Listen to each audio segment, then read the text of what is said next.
प्यारे बच्चों, कैसे हैं आप। ये आपकी वर्कशीट नंबर 30 लेके आए हैं आज हम, जो आपकी 11 सितंबर को मिली है। ये गति के बारे में है, जिसमें वेग टॉपिक के बारे में बताया गया है। सबसे पहले मेरे यूट्यूब चैनल को सब्सक्राइब कीजिए ताकि मैं आपके लिए और वीडियोस बना सकूं। आइए देखते हैं आपकी वर्कशीट में क्या लिखा हुआ है। ज्ञान पूछता है, जिज्ञासा दीदी, वेग क्या होता है और यह चाल से किस प्रकार अलग है। हमने चाल पिछली वर्कशीट में पढ़ा था। चाल क्या होता है? किसी भी वस्तु की स्थिति में परिवर्तन की दर चाल कहलाती है। अब यहाँ पढ़ते हैं वेग क्या होता है। ज्ञान किसी वस्तु की एक निश्चित दिशा में चाल उसका वेग कहलाती है। मतलब किसी निश्चित दिशा में, हमें यहाँ दिशा फिक्स हो गई है, जिसे चाल की तरह v से निरूपित करते हैं। वेग इस प्रकार ज्ञात किया जाता है। वेग बराबर है विस्थापन बटा समय। विस्थापन यानी कि कितनी दूर गई है जगह, वो ऑब्जेक्ट जो है, यानी कि जो आपकी वस्तु है, वो कितनी दूर गया है। ठीक है, किस जगह गई है ये पता करते हैं। यह वस्तु की चाल ही नहीं अपितु उसकी दिशा भी ज्ञान देती है। दोनों चीज़ों का पता चल रहा है। यह एक सादिश राशि है, यानी कि इसमें दिशा का पता चलता है, जिसका परिमाण चाल और दिशा के परिवर्तन के साथ बदल जाता है। अगर चाल बदलेगी तो भी परिमाण बदल जाएगा, अगर दिशा बदलेगी तो भी परिमाण बदल जाएगा। इसका एसआई मात्रक भी मीटर प्रति सेकंड है, क्योंकि विस्थापन को मीटर में नापते हैं और समय को सेकंड में। ठीक है, यह शून्य भी हो सकता है। यदि मान लीजिए जैसे कि आप एक घर है, ये घर है आपका यहाँ पर, और ये है स्कूल। ठीक है, आप अपने घर से कहाँ गए? स्कूल में गए, और स्कूल से वापस आ गए। आपको तकरीबन 10 मिनट लगे। ठीक है, 10 मिनट लगे तो हम कहेंगे कि आप तो उसी मूल बिंदु पर हैं जिस पर पहले थे आप। लेकिन तो आपका विस्थापन क्या हो गया? 0, शून्य हो गया। तो अगर आपका विस्थापन शून्य हो गया तो इस समीकरण के हिसाब से 0/10 बराबर होता है 0। तो आपका जो वेग हो गया वो क्या निकल के आ गया? 0। ठीक है, तो वही बात कर रहा है। तो इस स्थिति में आपकी चाल, लेकिन विस्थापन 0 है तो वेग भी क्या हो जाएगा? 0। जब एक वस्तु सरल रेखा में बदलती हुई चाल और वेग के साथ गति कर रही है तो उसकी गति की दर का परिमाण औसत वेग से इस प्रकार ज्ञात करते हैं। यहाँ दिख रहा है औसत वेग निकाला गया है, जिसमें प्रारंभिक वेग और अंतिम वेग के बारे में बात की गई है। प्रारंभिक वेग वो होता है जिसको हम u से नापते हैं, यहाँ लिखा हुआ है, उसको u से दर्शाते हैं, निरूपित करते हैं, और अंतिम वेग को v से और भाग दे देते हैं 2 से, तो ये निकल जाता है हमारा औसत वेग। तो बेटा ये क्या है? u क्या है? प्रारंभिक मतलब जिस वेग पर वस्तु शुरू हुई है चलना, और अंतिम वेग वो जिस वेग पर वो थी और ख़त्म हुई है, यानी कि एकदम से रुक जाती है गाड़ी, तो उस पॉइंट पर 0। ठीक है, मान लीजिए कोई चलती हुई वस्तु 10 किलोमीटर से रफ्तार से चल रही थी और वो एकदम से रुक जाती है, तो वहाँ u जो होगा 10 किलोमीटर होगा और जो v होगा वो 0 होगा, यानी कि 0 होगा, क्योंकि वो रुक गई है एकदम। ठीक है, या फिर कोई वस्तु है जो पहले खड़ी थी, यानी 0 वेग पर थी, और एकदम से चल पड़ी है 10 किलोमीटर प्रति घंटे से, तो इसका 0 होगा u और v होगा 10। ठीक है बेटा। दीदी, हम सब कह सकते हैं, हम ये कब कह सकते हैं कि एक वस्तु का समान गति में है या फिर अथवा नहीं? मतलब समान गति का पता लगाए कैसे आखिर? ऐसी स्थिति में वस्तु के वेग का क्या होता है, वेग का भी उसका बात बतानी है। तो जिज्ञासा कहती है, ज्ञान, यदि एक वस्तु सीधी रेखा में गति करते हुए समान दूरी समान समय में पूरी करती है तो उसकी गति एक समान गति कहलाती है। तो मान लीजिए कि एक वस्तु 1 किलोमीटर चलती है 10 सेकंड में। ठीक है, और फिर दूसरा किलोमीटर वो पूरा करती है 20 सेकंड में, तीसरा 30 सेकंड में।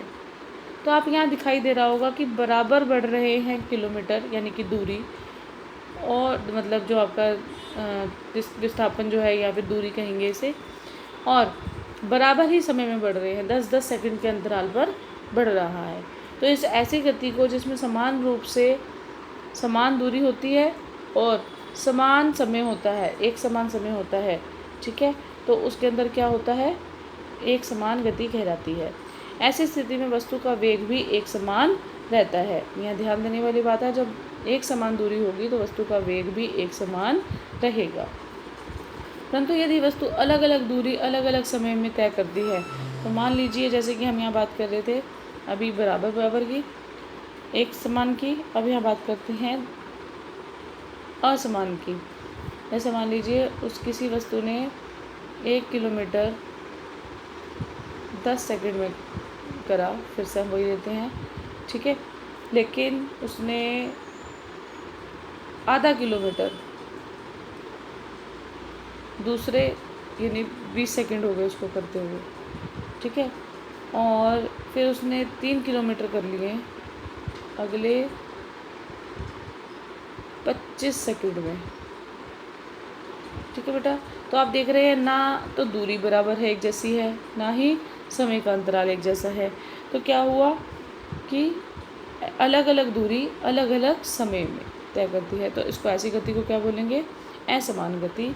ऐसी स्थिति में वेग भी असमान होगा। इसको दो में विभाजित किया गया है, एक है त्वरण और एक है मंदन। त्वरण गति में वस्तु का वेग समय के साथ लगातार बढ़ता है। जैसे कि हम पहले जो बात कर रहे थे, 1 किलोमीटर प्रति घंटा, मान लीजिए गाड़ी 1 किलोमीटर प्रति घंटा चलती है, फिर वो दूसरे में 2 किलोमीटर प्रति घंटा चलती है, यानी कि आप देख रहे हैं बढ़ गया प्रति घंटे के हिसाब से, ठीक है। और उसमें आगे 3 किलोमीटर प्रति घंटा, यानी कि वो बढ़ गई और बढ़ गया। तो ऐसे समय में जब वेग लगातार बढ़ रहा है तो हम कहेंगे वो कैसा गति है, असमान। लेकिन असमान में कौन से आगे, त्वरण गति। त्वरण यानी कि जिसमें वस्तु का वेग समय के साथ लगातार बढ़ता रहता है। लेकिन मंदन कब होगा, जब गति में वस्तु का वेग समय के साथ घटता रहता है, यानी कि पहले वो तेज चल रही थी, अब वो धीरे चल रही है, ठीक है। इसके बाद हम पढ़ेंगे आगे, एक यहाँ उदाहरण दिया गया है। यदि एक साइकिल सवार बिंदु ए से, यहाँ बिंदु ए दिया गया है, बी के बीच में, जिसमें 40 मीटर का लंबे सीधे पथ पर बिंदु ए से बी पर जाकर वापस बिंदु ए पर आने में 40 सेकंड का समय लेता है, तो उसकी चाल और वेग ज्ञात कीजिए। तो बेटा चाल जो थी वो क्या होता था, तय की गई दूरी, जैसे कि यहाँ पर लिखा गया है, यहाँ से पहले वो गया है और यहाँ से वापस आ गया है। तो उसने, हम जो चाल निकालते हैं वो दूरी के हिसाब से निकालते हैं। दूरी कितनी है, 80, क्योंकि उसने 40 जाते हुए लिया, 40 आते हुए लिया है, कुल दूरी हो गई 80। और समय कितना था, 40 सेकंड। तो हमारा उत्तर निकल आया 2 मीटर पर सेकंड। लेकिन वेग निकालने के लिए हम विस्थापन को मद्देनज़र में रखते हैं।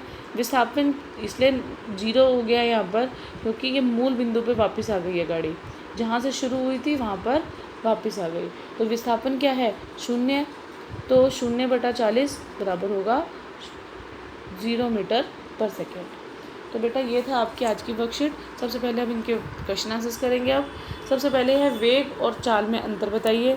तो आपको वेग तो बेटा यहीं से पता चल जाएगा, इसी वाली वर्कशीट से, कि वेग किसे कहते हैं, वस्तु की स्थिति में किसी निश्चित दिशा में परिवर्तन को वेग कहा जाता है।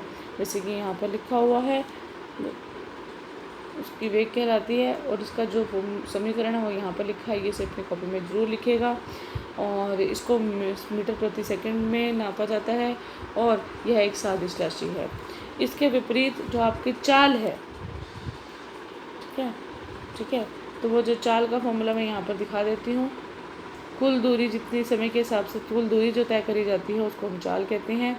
और इसका जो फॉर्मूला है बेटा वो यहाँ पर है, चाल बराबर होती है तय गई दूरी बटा समय। और यह जो है ना चाल, वो एक अदिश राशि है,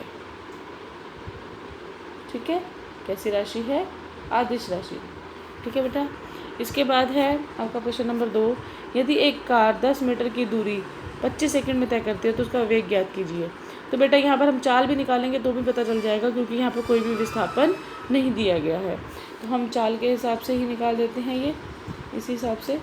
तो चाल निकालने के लिए या दूरी वेग निकालने के लिए हम क्या करेंगे, चाल यहाँ पर वेग के बराबर है, बराबर तय दूरी